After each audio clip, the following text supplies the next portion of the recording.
Escrow timelines do not work like a normal real estate escrow, and that's often where people get caught off guard.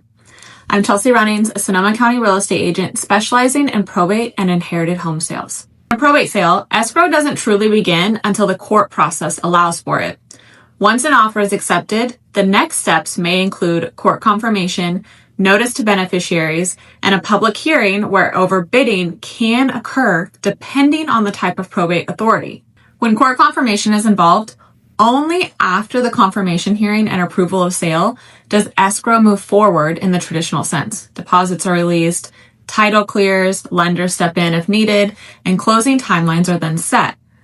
When court confirmation is not involved, there is still a timeline that requires all beneficiaries to be properly notified, and they have the option to approve or reject the sale before escrow can proceed to closing.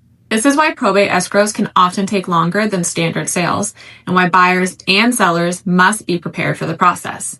Understanding when escrow actually starts and what happens in between prevents frustration and failed transactions. If you're involved in a probate sale, knowing the timeline up front makes the entire process far smoother.